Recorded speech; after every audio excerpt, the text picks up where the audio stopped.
जय हिंद दोस्तों, स्वागत है आप सभी का हमारे इस रेजिमेंट में। दोस्तों, आज इस वीडियो से हम सिटीजनशिप अमेंडमेंट एक्ट के बारे में डिस्कस करेंगे। सिटीजनशिप अमेंडमेंट एक्ट, इस एक्ट को समझने से पहले हमें ये जानना चाहिए कि एक बिल एक्ट कैसे बनता है। मतलब ये जो सिटीजनशिप अमेंडमेंट एक्ट जो है, ये पहले सिटीजनशिप अमेंडमेंट बिल बोला जाता है। तो पहले हम ये समझते हैं कि एक बिल एक्ट कैसे बनता है। इसको हम सिटीजनशिप अमेंडमेंट एक्ट का एग्जाम्पल लेके ही समझेंगे। देखिए, एक बिल जो होता है वो एक पार्लियामेंट्री कमेटी के द्वारा ड्राफ्ट किया जाता है। सारे डिस्कशन, डेलिब्रेशन और डिबेट होने के बाद एक बिल आइदर हाउस में इंट्रोड्यूस किया जाता है। आइदर हाउस मतलब आइदर और लोकसभा में, नहीं तो राज्यसभा में, दोनों हाउस में से किसी एक हाउस में पहले बिल को इंट्रोड्यूस किया जाता है। मनी बिल जो होता है वो राज्यसभा में इंट्रोड्यूस नहीं होता। मनी बिल का सिर्फ डिस्कशन और इंट्रोडक्शन लोकसभा में ही होता है। उसका राज्यसभा के साथ कोई लिंक नहीं रहता। तो जैसे कि ये सिटीजनशिप अमेंडमेंट बिल जो है, ये पहले लोकसभा में इंट्रोड्यूस किया गया था। ये लोकसभा में इसको 9 दिसंबर 2019 को इंट्रोड्यूस किया गया।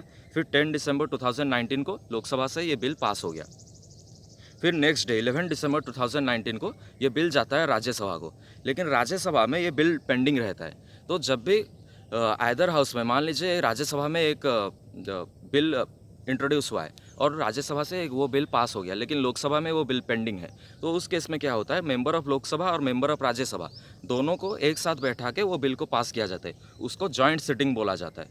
जैसे कि ये सिटीजनशिप अमेंडमेंट बिल जो था, ये लोकसभा से पास हो गया, लेकिन राज्यसभा में ये पेंडिंग था। तो 12 दिसंबर 2019 को एक जॉइंट सिटिंग किया जाता है मेंबर ऑफ राज्यसभा और लोकसभा को एक साथ बैठाकर, और ये बिल को पास किया जाता है। फिर 13 दिसंबर 2019 को ये बिल सेंड किया जाता है प्रेसिडेंट के पास। अब प्रेसिडेंट के पास कुछ डिस्क्रिशनरी पावर रहते हैं। 3 डिस्क्रिशनरी पावर है। पहले तो जब कोई भी गवर्नमेंट जब मेजोरिटी फॉर्म नहीं कर पाते, गवर्नमेंट फॉर्म नहीं कर पाते, उस केस में प्रेसिडेंट चूज़ करता है प्राइम मिनिस्टर कौन होना चाहिए।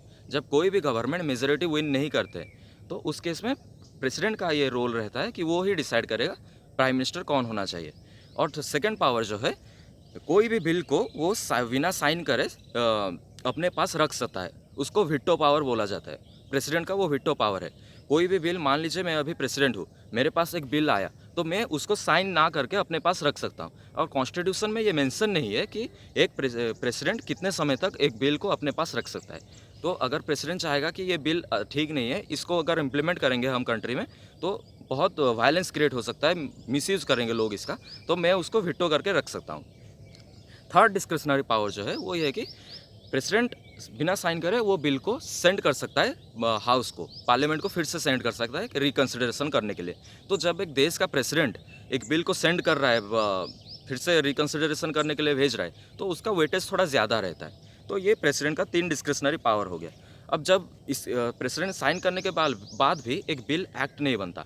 एक बिल तभी एक्ट बनता है जब डिस्ट्रिक्ट या स्टेट या कंट्री पे उसको इम्प्लीमेंट किया जाता है। और इम्प्लीमेंट करने के बाद जो काम रहता है वो ब्यूरोक्रेट्स के हाथ में रहता है। वो बिल का, वो एक्ट का कैसे सही इस्तेमाल हो रहा है, लोग इसका यूज़ कर रहे हैं कि नहीं, ये काम ब्यूरोक्रेट्स का होता है, उसको कोऑर्डिनेट करने का काम। तो ये जो सिटीजनशिप अमेंडमेंट एक्ट है, अभी तो समझ गए हम बिल एक्ट कैसे बनता है। अब हम सिटीजनशिप अमेंडमेंट एक्ट के बारे में समझते हैं। Citizenship amendment act, CAA, citizenship amendment act का मेन मोटिव ये था कि जो अफ़गानिस्तान, बांग्लादेश और पाकिस्तान, 3 कंट्री जो है, इनमें से आ रहे परसिक्यूटेड माइनॉरिटीज़ जो है, माइनॉरिटीज़ मतलब मुस्लिम को छोड़ के नॉन मुस्लिम जितने भी है परसिक्यूटेड माइनॉरिटीज़, उन सबको सिटीजनशिप देने का काम मोटिव था ये CAA का। जो भी इंडिया को आ चुके हैं 2014 तक, 2014 तक जो लोग भी आ चुके हैं परसिक्यूटेड माइनॉरिटीज़, अफ़गानिस्तान, पाकिस्तान, बांग्लादेश, इन 3 देशों में से जो लोग आ चुके हैं उनको सिटीजनशिप देने का काम था। और इसमें मुस्लिम को एक्सक्लूड किया गया है। इसको लेकर देश में बहुत प्रोटेस्ट हो रहे हैं। लोग बोल रहे हैं कि आर्टिकल 14 और 15 में तो आप राइट टू इक्वालिटी बोलते हैं, right to equal discrimination, prohibition on the basis of जो बोलते हैं आर्टिकल 14 और 15 में, मतलब आप race, religion, caste, place of birth, sex और डिसेंट और रेस को लेकर आप लोगों को डिस्क्रिमिनेट नहीं कर सकते। तो रिलीजन को लेकर अगर आप डिस्क्रिमिनेट नहीं कर सकते, कॉन्स्टिट्यूशन में लिखा है, तो यहाँ पर क्यों कर रहे हैं लोग? इसको लेकर प्रोटेस्ट कर रहे हैं। बीजेपी का ये सिटीजनशिप अमेंडमेंट एक्ट जो है, ये मैनिफेस्टो था। तो ये बिल को इंट्रोड्यूस किया जाता है अमित शाह के द्वारा। मिनिस्टर ऑफ होम अफेयर्स जो है इसको अमित शाह इंट्रोड्यूस करते हैं लोकसभा में। तो इसको लेके बहुत प्रोटेस्ट हो रहे हैं। आसाम और नॉर्थ ईस्ट के लोग जो बोल रहे हैं, आसाम और नॉर्थ ईस्ट में प्रोटेस्ट इसलिए हो रहा है कि उनको लगता है कि जो रेफ्यूजीज़ आएंगे, सिटीजनशिप अमेंडमेंट एक्ट का काम है कि बांग्लादेश, पाकिस्तान, अफगानिस्तान से जो रेफ्यूजीज़ आएंगे उनको सिटीजनशिप देना। तो बांग्लादेश से जो रेफ्यूजीज़ आएंगे वो तो नॉर्थ ईस्ट जाएंगे और वेस्ट बंगाल जाएंगे। तो नॉर्थ ईस्ट और आसाम, ये नॉर्थ ईस्ट लोगों को क्या दिक्कत हो रहा है कि अगर रेफ्यूजीज़ आएंगे यहाँ तो उनका पॉलिटिकल सिविल राइट्स उनसे स्नैच किया जाएगा, उनका लैंड यूज़, एग्रीकल्चर, सब उनका मतलब उनका वो अपना राइट लूज़ कर लेंगे। नॉर्थ ईस्ट के लोगों को ये लगता है, क्योंकि ये पहले हो चुका है, पहले भी ये सब हो चुका है, इसलिए नॉर्थ ईस्ट के लोग ये बार बार प्रोटेस्ट करके बोल रहे हैं। बाकी अदर पार्ट्स ऑफ कंट्री में क्या हो रहा है, कि आप मुस्लिम को क्यों सिटीजनशिप नहीं दे रहे, इसी एक पॉइंट को लेके बाकी कंट्री में हो रहा है प्रोटेस्ट। लेकिन नॉर्थ ईस्ट का प्रोटेस्ट का सिनेरियो कुछ अलग है, इसको भी हम आगे डिस्कस करेंगे। अब जो अलीगढ़ मुस्लिम यूनिवर्सिटी है और जामिया मिलिया इस्लामिया जो है, यहाँ पर इतना हाई प्रोटेस्ट हुआ है कि बहुत सारे स्टूडेंट मर चुके हैं और कुछ स्टूडेंट इंजर्ड भी हो चुके हैं। तो इन सब के बारे में भी हम आगे डिस्कस करेंगे। अब हम सिटीजनशिप अमेंडमेंट एक्ट का बैकग्राउंड डाटा के बारे में थोड़ा डिस्कस करेंगे। अब हम सिटीजनशिप अमेंडमेंट एक्ट के बैकग्राउंड डाटा के बारे में डिस्कस करते हैं। देखिए, सिटीजनशिप अमेंडमेंट एक्ट, ये जो एक्ट है वो बिल से एक्ट कैसे बनता है ये हम डिस्कस कर लिए। एक बिल जब लोकसभा और राज्यसभा दोनों हाउस से पास होता है और जब प्रेसिडेंट साइन कर लेता है, वो बिल लॉ में चेंज हो जाता है। फिर जब हम उसको इम्प्लीमेंट करते हैं वो लॉ एक्ट में चेंज हो जाता है। तो 1950 में कॉन्स्टिट्यूशन, ये हमारा जो भारत का संविधान है वो बोलता था कि सिटीजनशिप, भारत का संविधान 1950 में सिटीजनशिप लॉ को इंट्रोड्यूस किया। उसके अकॉर्डिंग ये बोला जाता है कि सिटीजनशिप मतलब भारत के जितने भी लोग हैं उनको सिटीजनशिप दिया जाए, इरेस्पेक्टिव, मतलब no distinction on the basis of religion को लेके भेदभाव नहीं करना चाहिए, और सारे जितने भी भारत के नागरिक हैं उनको सिटीजनशिप दिया जाना चाहिए। तो ये सिटीजनशिप लॉ बोला जाता था पहले 1950 में। फिर 1955 में ये सिटीजनशिप लॉ एक्ट बन जाता है। इसमें थोड़ा और मॉडिफिकेशन और चेंजेस आता है। फॉरेनर्स के लिए भी सिटीजनशिप इंट्रोड्यूस किया जाता है पहली बार 1955 में। कॉन्स्टिट्यूशन ये इंट्रोड्यूस करता है कि people born in India as well as the foreigners should also get the citizenship. तो जो फॉरेनर जो होते हैं, फॉरेनर 2 काइंड्स ऑफ मतलब मेंशन किया गया है कॉन्स्टिट्यूशन में। अनडिवाइडेड इंडिया से जो लोग हैं और अदर कंट्रीज से जो है, मतलब फॉरेन मतलब अदर कंट्रीज से जो आते हैं। अनडिवाइडेड इंडिया मतलब जो अफगानिस्तान, पाकिस्तान, नेपाल, भूटान, म्यांमार। लेकिन एक्चुअली अनडिवाइडेड इंडिया जो है वो सिर्फ पाकिस्तान, अफगानिस्तान और बांग्लादेश, इन 3 कंट्री को मेंशन किया गया था कॉन्स्टिट्यूशन में। तो अनडिवाइडेड इंडिया से जो आएंगे, मतलब अनडिवाइडेड इंडिया से जो रेफ्यूजीज आएंगे, वो अगर इंडिया में 7 साल रह जाएंगे, 7 साल अगर रह जाएंगे तो उनको सिटीजनशिप मिल जाएगा। और फॉरेन कंट्री से जो आएंगे उनको 12 साल रहना पड़ेगा। अगर 12 ईयर्स एक फॉरेनर रह जाता है तो उसको सिटीजनशिप मिल जाएगा। तो अब किसी का सिटीजनशिप छीना भी जा सकता था इस एक्ट के अकॉर्डिंग। मान लीजिए कोई इलीगल इमिग्रेंट का मतलब इंट्रोडक्शन अभी तक नहीं हुआ था कॉन्स्टिट्यूशन में, लेकिन अभी बता देता हूँ। कोई इलीगली अब अगर एंटर करता है कंट्री में, और मान लीजिए कोई एक इंडियन गया है फॉरेन कंट्री को, और उसका जो टेन्योर होता है, जो जितना पीरियड रहना चाहिए उससे ज़्यादा अगर रह गया है, तो उससे सिटीजनशिप छीना जा सकता है। और अगर हो सके तो इलीगल इमिग्रेंट्स को इम्प्रिजनमेंट भी किया जा सकता है। उसको हम आगे डिस्कस करेंगे। 1980s में एक सिनेरियो का पहली बार ये एक प्रोटेस्ट होता है। आसाम और जो बांग्लादेश से इमिग्रेंट्स आए होते हैं, आसाम और नॉर्थ ईस्ट के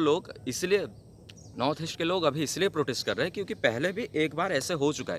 पहले जो आए थे, रेफ्यूजीज आए थे, वो इलीगल इमिग्रेंट्स क्या करते, नॉर्थ ईस्ट के पॉलिटिकल सिविल राइट्स में इंटरफेयर करते हैं। तो ये आसाम लोगों को अच्छा नहीं लगता। तो 1980s में क्या होता कि आसाम और जो बांग्लादेश से माइग्रेंट्स आए थे उनके बीच पहली बार मतलब रेआउट हो गया, मतलब प्रोटेस्ट देखने को मिला। आसाम लोग लड़ने लगे बांग्लादेशी इलीगल माइग्रेंट्स के साथ, रेफ्यूजीज़ के साथ। और ये रेफ्यूजीज़ भी बार बार इंटरफेयर कर रहे थे आसाम के इंटरनल मैटर में। तो इसको बोला जाता है आसाम मूवमेंट। 1980s में ये आसाम मूवमेंट बहुत, मतलब चारों देश में ये इसके बारे में डिस्कशन हो रहा था। तो 1985 में पहली बार ये सिटीजनशिप एक्ट को पहली बार अमेंड किया जाता है। अमेंड किया जाता है after the signing off Assam accord. Assam accord के साइन होने के बाद ये जो आसाम एकॉर्ड साइन मतलब राजीव गांधी उस समय के प्राइम मिनिस्टर थे। आसाम एकॉर्ड साइन हुआ गवर्नमेंट ऑफ इंडिया और लीडर्स ऑफ आसाम मूवमेंट को जो लीड कर रहे थे उनके बीच और गवर्नमेंट ऑफ इंडिया के बीच ये आसाम एकॉर्ड साइन होता है। उसके बाद पहली बार ये एक्ट को पहली बार अमेंड किया गया और ये जो आसाम मूवमेंट हुआ था इसमें मोर देन 850 लोगों की जान चली गई थी नॉर्थ ईस्ट में। जो बांग्लादेश से इलीगल माइग्रेंट्स थे वो आसाम के साथ मतलब लड़ते थे, मिलकर नहीं रहते थे, तो 850 से भी ज़्यादा लोगों के डेथ हो गया। तो इसका रिजल्ट क्या हुआ? आसाम एकॉर्ड साइन होने के बाद रिजल्ट ये हुआ कि माइग्रेंट्स जो 1971 तक आए थे उनको रहने को बोला गया, लेकिन 1971 के बाद जो लोग आए थे 1971 ईयर के बाद जो लोग रेफ्यूजीज आए थे बांग्लादेश को, उनको क्या गया था, उनको उन सारे रेफ्यूजीज को देश से निकाल दिया गया था। उनसे इलेक्टोरल रोल्स को भी स्नैच किया गया था। they have to remove their names from the electoral rolls and expelled from the country। उनको कंट्री से बाहर निकाला गया था और इलेक्टोरल रोल्स उनसे छीना गया था। तो ये था रिजल्ट। लेकिन ये एक फाइनल सोल्यूशन नहीं था। फाइनल सोल्यूशन आता है 2003 में, जब एनडीए अलायंस गवर्नमेंट फॉर्म हुआ था। उस वक्त फिर से अमेंडमेंट होता है और पहली बार जो इलीगल इमिग्रेंट्स जो होता है, इलीगल इमिग्रेंट्स जो टर्म है वो पहली बार इंट्रोड्यूस होता है कॉन्स्टिट्यूशन में, पार्लियामेंट में। तो इंडिया अमेंड करता है और नोशन ऑफ इलीगल इमिग्रेंट्स पहली बार इंट्रोड्यूस होता है। तो इलीगल इमिग्रेंट्स का मतलब क्या है? इलीगल इमिग्रेंट्स का मतलब है those who entered India without any valid documents, those who enter India without any valid documents और who remained in country beyond the period of permitted. जो लोग देश में एक पीरियड दिया जाता है उसके बाद जो लोग रहते हैं हमारे देश में, या फिर जो दूसरे देश में जो हमारे भारतीय जाता है उनका जो पीरियड दिया जाता है उससे ज़्यादा अगर वो रह जाते हैं तो उनसे सिटीजनशिप स्नैच किया जा सकता है। और जो वैलिड डॉक्यूमेंट्स के बिना एंटर करते हैं उनको इलीगल इमिग्रेंट्स बोला जाता है। तो ये बिल को सपोर्ट किए थे उस समय के इंडियन नेशनल कांग्रेस और कम्युनिस्ट पार्टी ऑफ इंडिया, जो मार्क्सिस्ट फिलोसॉफी में जो बिलीव करता है उसको कम्युनिस्ट पार्टी ऑफ इंडिया बोला जाता है। तो ये दो पार्टी के द्वारा भी ये बिल को बढ़ चढ़ के सपोर्ट किया गया था। तो रिजल्ट क्या हुआ? रिजल्ट ये हुआ कि 2003 में इंडिया एयरलाइंस से ये इंट्रोड्यूस करने के बाद रिजल्ट ये हुआ कि टैक्स फोर्स जो है, बॉर्डर मैनेजमेंट में जो टैक्स फोर्स है वो फिगर आउट करता है 15 million illegal immigrants all over India.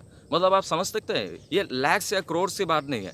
15 million illegal immigrants इन 2001 में 15 मिलियन इलीगल इमिग्रेंट्स को मतलब फिगर आउट किया जाता है। फिर 2004 में फिर से 12 मिलियन इलीगल इमिग्रेंट्स, मतलब इतने सारे इलीगल इमिग्रेंट्स देश में घूम रहे थे।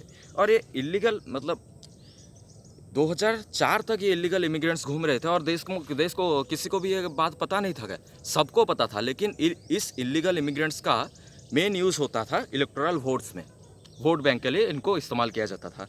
This was widely described as an attempt to win election using the votes of illegal immigrants. Illegal immigrants को बुलाया जाता था बांग्लादेश, पाकिस्तान, अफगानिस्तान से, उनको यहाँ पर सिटीजनशिप दिया जाता था। कुछ इलीगल इमिग्रेंट्स जो रोहिंग्या और अहमदिया मुसलमान जो रहते हैं उनको तो सिटीजनशिप मिल भी चुका है, तो उनको इलीगल इमिग्रेंट्स में काउंट नहीं किया जाता। तो 15 मिलियन आप नंबर को अगर आप देखेंगे तो बहुत है। तो इनको यूज़ किया जाता था इलेक्शन विन करने के लिए। तो अब जब लोग बोलते हैं कि अभी जो इंडिया अलायंस मोदी जी जो अमेंडमेंट एक्ट किए हैं, सारे नॉन मुस्लिम और सिर्फ हिंदू माइनॉरिटीज़, प्रोसिक्यूटेड माइनॉरिटीज़ को बुला रहे हैं, तो क्या वो हिंदू राष्ट्र बना देंगे? हिंदू राष्ट्र नहीं बनने वाला। देखिए, अगर हिंदू राष्ट्र बनना होता तो मोदी जी सिर्फ हिंदू लोगों को ही बुलाते। प्रोसिक्यूटेड माइनॉरिटीज़ मतलब आप लोगों को समझना चाहिए, Hindu Jains, Parsis, Buddhist, Christian, सारे जोरास्ट्रियन सारे हैं, तो उन लोगों को भी बुलाया गया है। और मुस्लिम्स को क्यों बुलाएंगे भाई? मुस्लिम को क्यों नहीं, मतलब सिटीजनशिप क्यों नहीं दे रहे, उसको भी हम आगे डिस्कस करेंगे, अभी इंटरफेयर नहीं करते हैं। तो ये सब यूज़ किया जाता है। और लोग बोलते हैं कि अब जो परसिक्यूटेड माइनॉरिटीज़ आ रहे हैं, तो ये अगर वोट 2024 में इलेक्शन हो रहा है तो वोट देके ये इंडिया अलायंस को जिता देंगे। तो आप देखिए, परसिक्यूटेड माइनॉरिटीज़ जो अफगानिस्तान, पाकिस्तान, बांग्लादेश से, वो उनको अगर टोटल काउंट करेंगे तो 2 करोड़ भी नहीं होंगे, 2.5 करोड़ भी नहीं होंगे। 1.5 टू 2 करोड़ के बीच में ही उनका नंबर आएगा। लेकिन यहाँ पर तो 15 मिलियन 12 मिलियन लोग आ रहे थे पहले।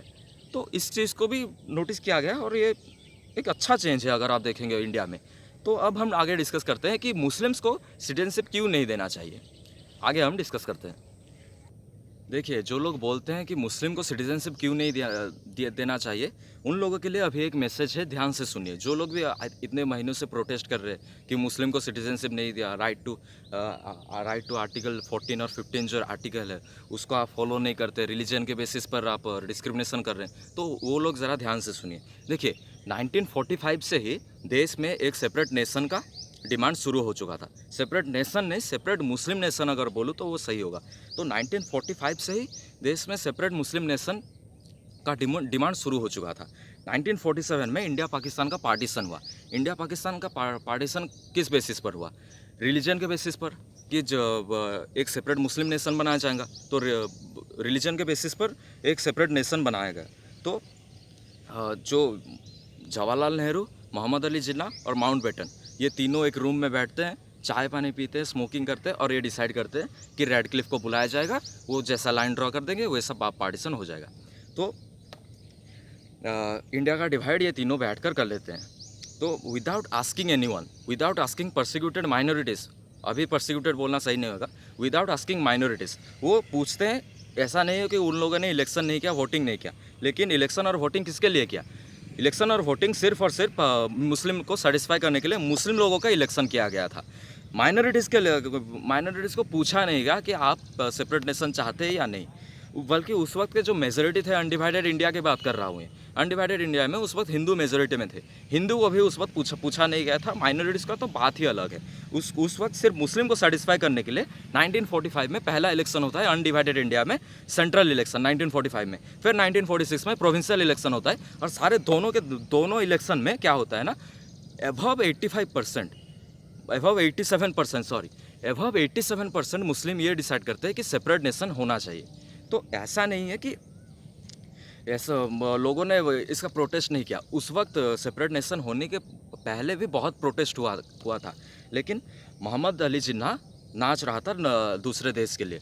मोहम्मद अली जिन्ना भी पावर हंगर था, जवाहरलाल नेहरू को भी पावर हंगर था। इन दोनों को पावर चाहिए था, किसी भी हालत में एक प्राइम मिनिस्टर, इन लोगों को प्राइम मिनिस्टर बनना था। अब माउंटबेटन जो बैठे हैं, इनका तो पॉलिसी यही है कि डिवाइड एंड रूल। माउंटबेटन देख रहे थे कि कैसे डिवाइड कर लेंगे और चले जाएंगे, डिवाइड एंड रूल पॉलिसी करके डिवाइड करके चले गए। तो आप लोगों को ये ध्यान देना चाहिए कि 1945 और 1946 में मुस्लिम लोगों के लिए एक वोटिंग किया गया और मोर देन 87% अनडिवाइडेड इंडिया की बात कर रहा हूँ। ये 87% is not a very small number. 87% मुस्लिम ये डिसाइड करते हैं कि सेपरेट नेशन होना चाहिए। तो ये इलेक्शन के रिजल्ट आने के बाद कांग्रेस जितना हद तक नीचे गिरना था, उस वक्त के इंडियन नेशनल कांग्रेस की बात कर रहा हूँ, जितना नीचे गिरना था वो गिर गया। पहले तो वो मुस्लिम को सेटिस्फाई करने के लिए उस वक्त कांग्रेस का जो प्रेसिडेंट था मौलाना कलाम को बना दिया। मौलाना कलाम एक मुस्लिम आदमी थे, उनको प्रेसिडेंट बनाया गया कांग्रेस का। फिर सेकंड में होता है कि 25% रिजर्व सीट किया गया। 25% आप समझ रहे, बहुत बड़ा नंबर है ये अगर आप देखेंगे तो। गवर्नमेंट जॉब पे 25% सीट रिजर्व किया गया मुस्लिम कम्युनिटी को। और मुस्लिम को ओनली कॉन्स्टिट्यूएंसी भी डिक्लेयर कर दिया गया कांग्रेस पार्टी के द्वारा। मतलब कांग्रेस पार्टी उस वक्त पावर में नहीं थे, फिर भी ये सब वो पॉलिसी और लॉ वो मतलब इम्प्लीमेंट करना शुरू कर दिए थे। मतलब पावर में ना होते हुए ये लोग इतना हद तक नीचे गिर गए थे उस वक्त। पावर में आने के बाद तो बहुत गिरे हैं, वो सब बैक टू द टॉपिक, वो हम आगे कभी डिस्कस करेंगे। अभी बैक टू द टॉपिक। फिर पार्टीशन हो गया, मुस्लिम वो चले गए, जितना मुस्लिम वहाँ जाना था चले गए, जितना हिंदू वहाँ से यहाँ आना था वो सब हो गया। तो नेहरू ने कुछ काम किया था, ऐसा नहीं है नेहरू ने कुछ नहीं किया। नेहरू मुस्लिम को सेटिस्फाई करने के लिए जितना हद तक नीचे गिरना था गिर गए। पहले तो वो बोलते हैं कि अगर एक भी इंडियन मुस्लिम अगर पाकिस्तान जाता है, ये रिकॉर्ड है, मैं आपको बोल भी दूंगा, अगर एक भी इंडियन मुस्लिम अगर पाकिस्तान जाता है तो वो अपने पीएम के पोस्ट से रिज़ाइन दे देंगे। सेकंड ये है कि उन्होंने मोर देन 10 लाख मुस्लिम जो है पाकिस्तान से उनको बुलाया था। मतलब ट्रेन हो गया, ट्रेन, ट्राम, बुलक कार्ड सब यूज़ करके मोर देन 10 लाख लोगों को, 10 लाख मुस्लिम को वहाँ से लाया था पाकिस्तान से। और थर्ड जो है, मुस्लिम को सेटिस्फाई करने के लिए वो यूसीसी को इम्प्लीमेंट नहीं करते, इंडिया में लागू नहीं करते। यूनिफॉर्म सिविल कोड जो है वो इंडिया में इम्प्लीमेंट नहीं करते। तो ये सब काम किया गया था। और एक बात ये है कि देखिए, मुस्लिम सेपरेट नेशन डिमांड करके सेपरेट नेशन ले गए। हिंदू ने सेपरेट नेशन मांगा नहीं था, क्रिश्चियंस ने मांगा नहीं था, जैन्स ने मांगा नहीं था, पर्शियंस ने मांगा नहीं था, मांगा किसने था? मुस्लिम ने। अगर आप जब हमारे साथ थे, अनडिवाइडेड इंडिया में जब हमारे साथ थे, तब आप हमसे मिलकर नहीं रहते थे और प्रोटेस्ट करके रेआउट करके आप डिवाइड कर दिए इंडिया को। तो अभी अगर हम आपको बुलाएंगे तो अभी हम कैसे ये मतलब ये जान लेंगे कि आप हमारे साथ अच्छे से रहेंगे?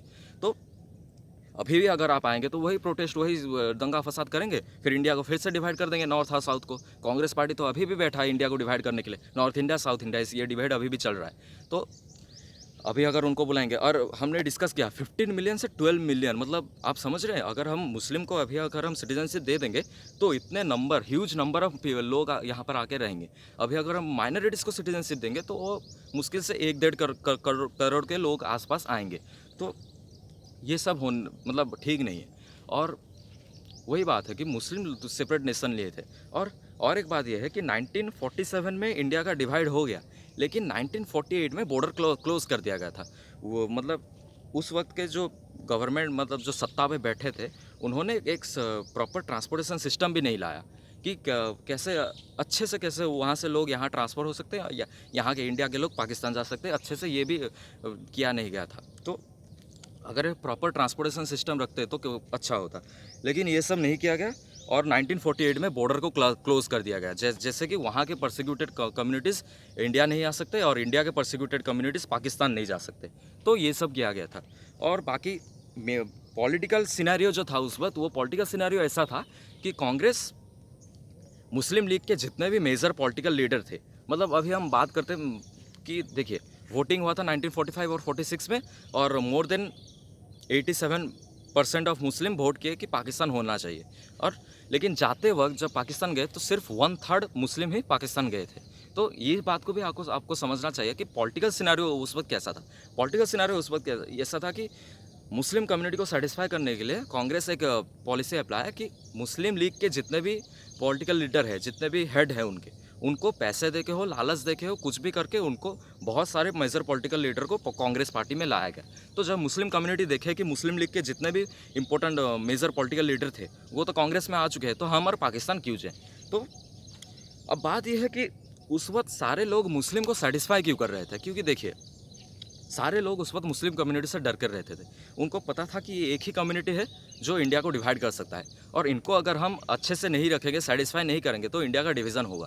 तो उनको इतना सारे फैसिलिटीज़ प्रोवाइड करने के बाद भी नेशन डिवाइड हुआ है। तो अगर आप धर्म के नाम पर अगर आप दूसरा देश लिए हैं, फिर अगर आप यहाँ पर आएंगे और सिटीजनशिप मांगेंगे तो क्यों देंगे?